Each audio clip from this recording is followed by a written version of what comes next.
One of our viewers said that he was having a problem with his tailstock. It was always out of line when he was using a drill. Now, I believe that he had mentioned a drill chuck, so I'm showing a drill chuck here. Let's imagine that this is bent. If this drill chuck is bent off to one side, we turn it over, it will be bent to the other side. So that's one check you can do to see whether it is a drill chuck adapter, a drill bit, center, whatever tool you're putting in here. Rotate it. If it was at first appeared to be off to one side, when you turn it 180 degrees, if the shank is the problem, it'll be 180 off to the other side. If it's high, you turn it 180, it will show up low. So you can eliminate this by pulling it out, putting it in 180 off. It would be nice to be able to do more than 180, but the Tang generally will only let you do 180. With the now your centers, your actual centers, you will find that you can position them, because they usually don't have a tang, you can position them in a lot of different places. They're normally not bent, they're usually quite strong. Usually the worst thing that happens is the bearings go bad in them, and they'll get to wobbling, so you'll never have a correct centering that way. In his position, on his lathe, he said that it appeared to be a left and right problem as opposed to an up and down problem. That was a question I had asked him, and I hadn't got back to him yet. I wanted to do a video explaining it a little better instead of just trying to write it out.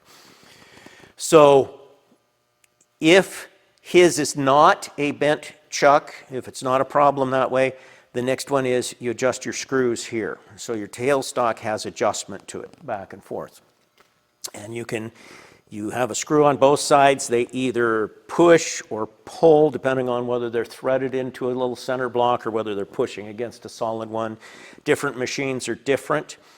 When you go to adjust those, you need to loosen your clamping elements that clamps the tailstock down, because it's this part here is sandwiched. If you don't loosen that, you can see it move some, but you're just fighting yourself. You're fighting the machine, and it won't really stay there. It's binding things up. You want to loosen that, move it over, and tighten it back down. Now, you can get roughly in line with this if you're way off, the same way that you would adjust a steady rest, and we'll go into that here in a little bit, how you adjust a steady rest in. The extreme alignment, what you're looking for, we'll go ahead and take this piece out.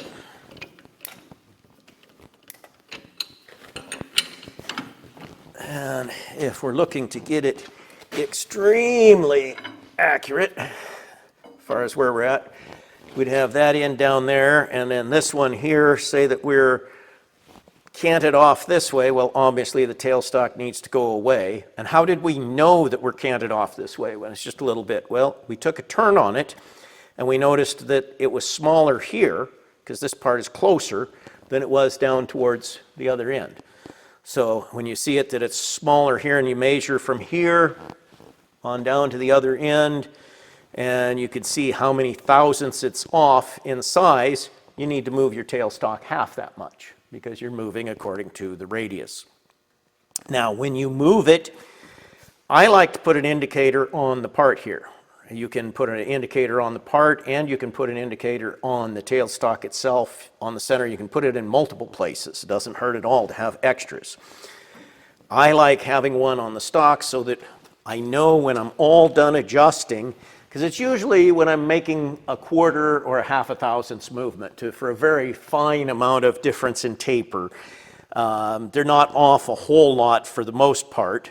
You might have 1/1000th difference on, most machines are not perfect. But when you get it close and you want it really close for a finish on a longer part, you're going to be just tweaking it a little bit. And so I have an indicator that's on the actual part so that when I retighten up the tailstock, lock it down, I can see that it really moved over the amount that I wanted it to, instead of just thinking it would move over. Sometimes when you are moving the tailstock, it may not tighten exactly correct. And so that gives you a little bit of a positioning there. Although also because of the pull of the part, sometimes it's easier to adjust it just strictly with the tailstock movement. So there's some advantage to both, and you'll learn. That's getting into the art. Figure out which works best for you. But if the part itself didn't move over after it's all tightened down the right amount, then it's not going to turn straight. It has to show up at the part itself moving. Now, another thing you will find is very, very seldom will you find a machine where the tailstock is actually crooked with the axis. That's an extremely worn machine, bad made machine. It's not common at all. What you will find commonly, though, is one that is not at the right height. And that is more of a problem than a tailstock that you just have to adjust. When it's not at the right height, a not as common reason, but you see this once in a while, is a tailstock that's been slid back and forth a lot, maybe more likely in a dirty shop rather than in just the fact of sliding it back and forth, because they don't wear much. And when you do slide them, loosen it up, put some oil on your ways. Give it, same as a carriage, oil it down, keep it clean. Don't let grit work underneath it. Put it so that it's got a chance to live. The thing that is much more common, though, than one that's worn down, and if it is worn down, what you can do is you can put a shim plate in here. Find out how much it's worn down, and then put a shim plate in here to bring it back up where it needs to be. And you can find out where it's at. You go up to your, at least in a point. It could be really tough to do if you're out a long ways, but start out at your chuck, and you can put an indicator on your chuck, and you can run around your quill in a circle so that you can see where it's at for run out. You can indicate that in. You could also indicate on the spindle the alternate way if you had either a rotating tailstock or, like this here, a live center with a magnetic indicator on here and run around your spindle. And that's something that I found really interesting. I got to looking at the terms, because we use live tailstock chucks a lot of times. But it's not really a live tailstock chuck. It's a live tailstock chuck in the sense of, in the early days, a center for your tailstock was a solid piece. There was no bearings in it. So once they put bearings in these, which makes a little bit of an inaccuracy because of the bearings, they termed these a live center. Even though the center is not powered, it was called a live center. So a live tailstock chuck is a chuck that has bearings. But there is a whole nother venue that gets added in later too, which is a live tailstock. And I think on our video talking about live tailstock chucks, I think we actually had in the writing, I think Bert called it a live tailstock, which is a totally different thing. A live tailstock is on some manual machines, but more often on a CNC, and that is where the tailstock actually has a driving force. It's actually a second headstock. So when you're buying a CNC machine, like our CNC lathe down there has a live tailstock, also known as a sub spindle. But little bits of differences in terminology, and some of this stuff, because the same term gets used different ways over times, many times somebody will say, that's the wrong, it's the wrong for this particular decade. And sometimes it may even be wrong, but a lot of terms are reused and recycled, and things change. Well, let's turn this around. And we will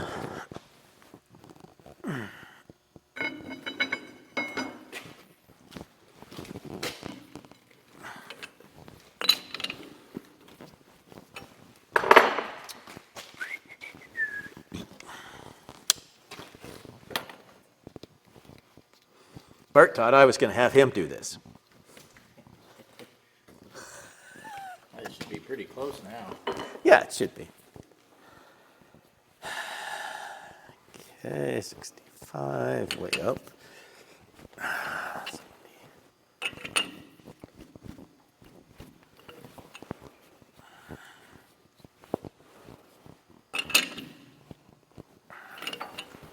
Okay, close enough.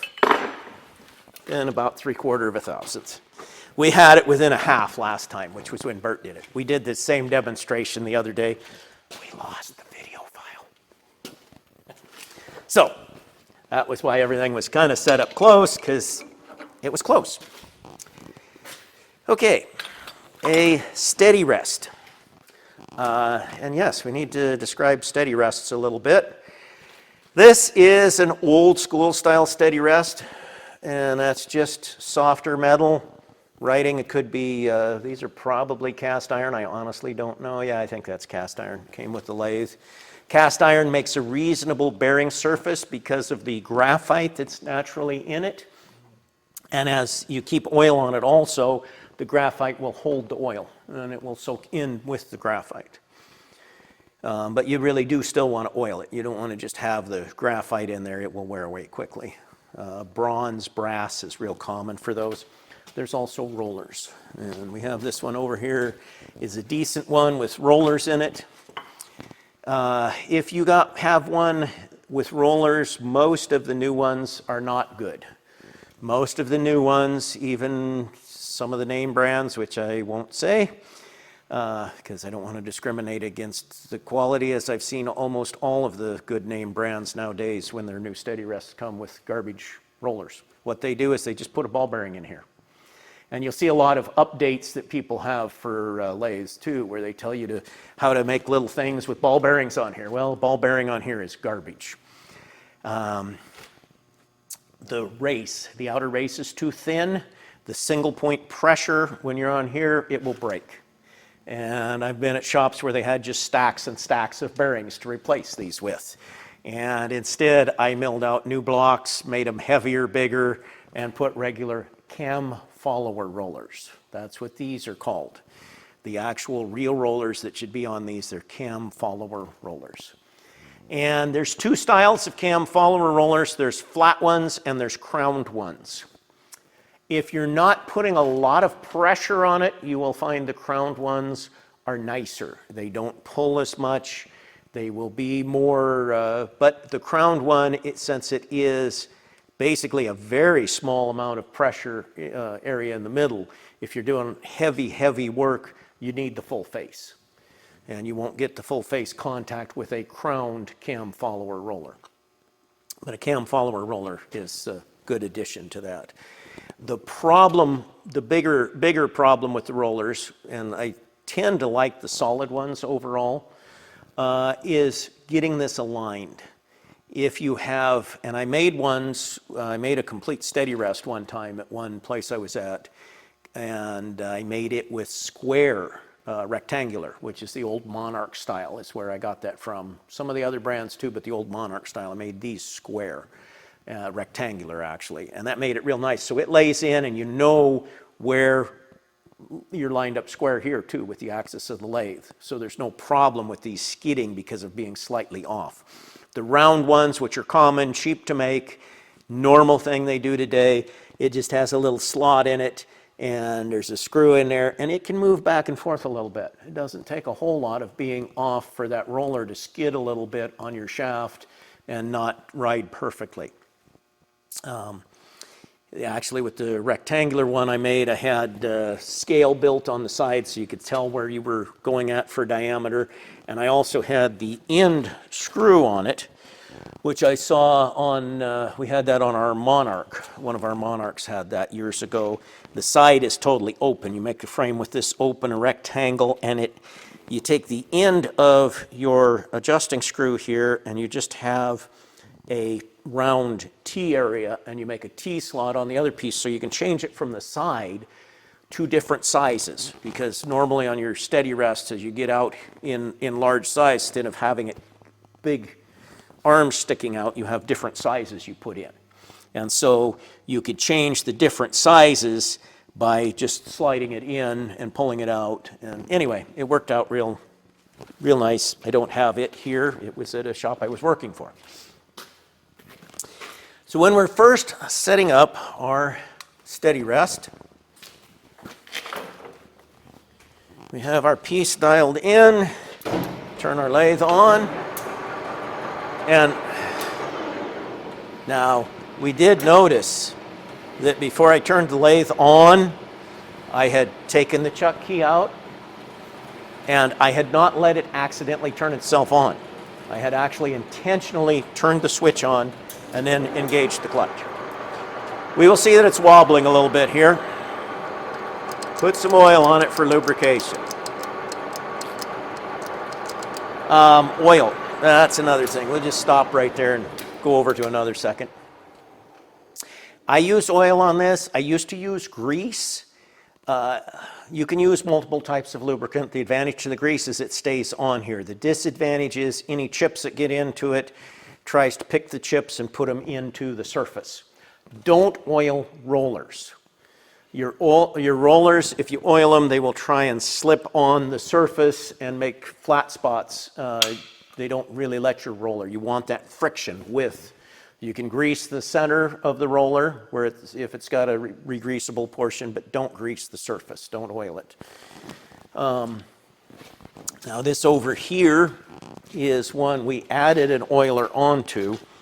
And this is not broken. This is actually made in two pieces. Originally, it doesn't have a removable pin there, but we made it so it's got a quick removable pin so you can pack it up without having to use a crane. Pick a piece up, put it on, pick the top piece up. We modified it to be two pieces so it was handier. We put a drip oiler on it so that it can continually put the oil into where you're working. And a friend of mine came up with the idea of putting a little wire on. He actually did this first. That was one of Bob's ideas. And he put a little wire on his so you can direct it. And then Joseph here added the wire on. And helps you direct where the drip goes to a little better.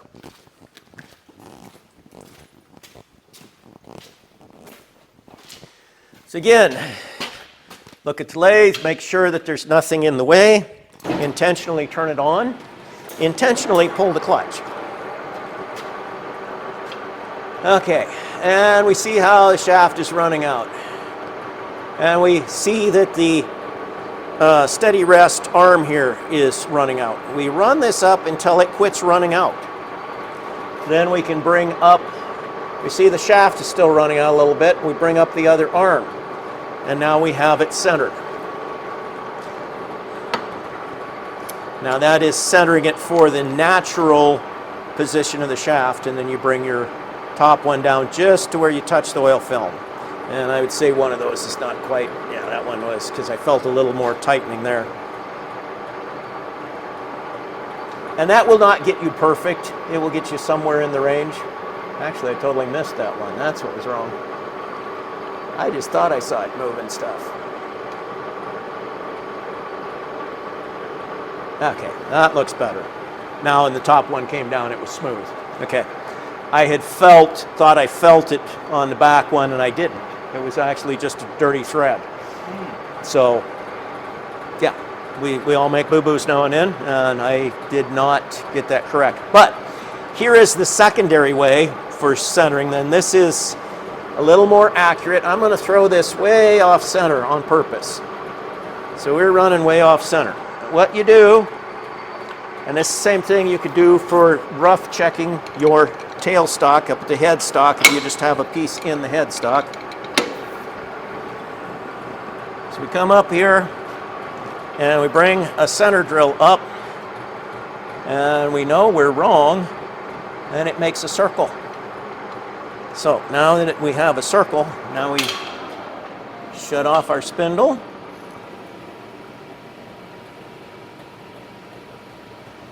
And we can actually just eyeball run that around so that it looks like it's in the center of the circle.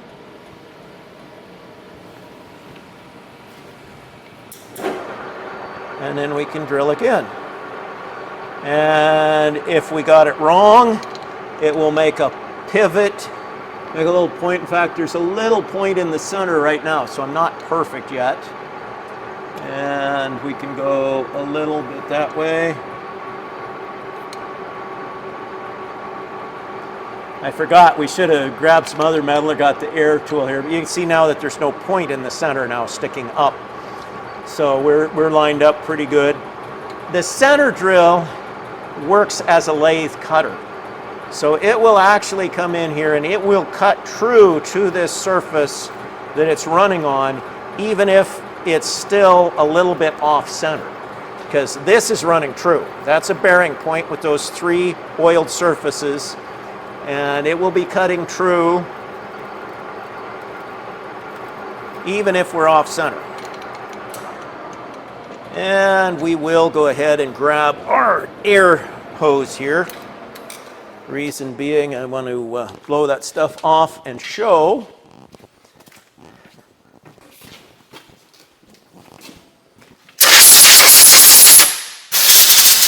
We have lots of nice plumbing to run airlines all along there, but we haven't got to it.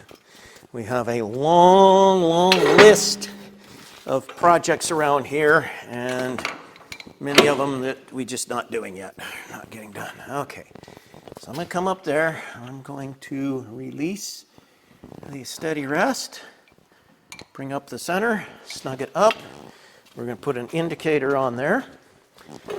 And part of where I'm showing this is we did that without any dialing in, without, just strictly by the eyeball of the steady rest. And sometimes you may have a surface that you can't even get to that's narrow back here. And it's real handy just to be able, I don't need to set that on any number.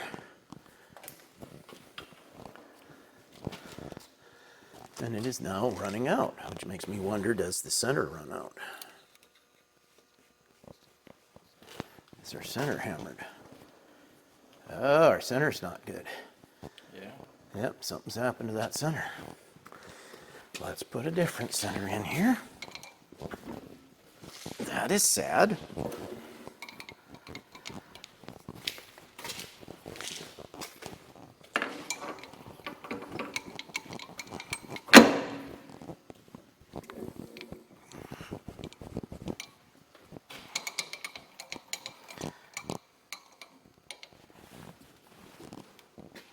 Okay, let's see if the new center runs true. So we don't check new centers all the time. It's got a little bump to it, kind of surprised me. Kind of surprised me. There we go. There we go. And this part they don't precision grind as much as the face, as much as the angle face. There we go. That's what I was trying to get at. So, obviously we can't show the accuracy of a center drilled hole if we're using a center that doesn't run true. And at this is also another good point. You see how it's a new center, it's reasonable, it's not a high-end one. This is a $100 center instead of a $600 center. But see how there's a little bit of run out there? If you use a solid carbide center, you won't get that. You put a solid carbide center in there, just a solid piece of carbide, because it runs on the hole, it will not have the run out at all. But what it will also have is a lot of heat buildup, change of size, minimizes your RPM you can run. They're very seldom used today. The place they're normally used is when you're doing grinding for a very finish. You'll be using a cylindrical grinder, you'll be using a tooling grinder, something where you need that accuracy, but you're not turning fast because the other cutting tool is taking up the speed by turning the wheel fast. So they're used, not that common anymore in metal cutting, direct cutting, but in grinding and finish work, you do still use the solid ones. The solid ones of years ago were just plain steel too, where the solid ones today are carbide, which is really cool. And I don't have any carbide ones because I haven't really needed them and they're expensive. We have a customer. Yes, probably wanting forking lift stuff.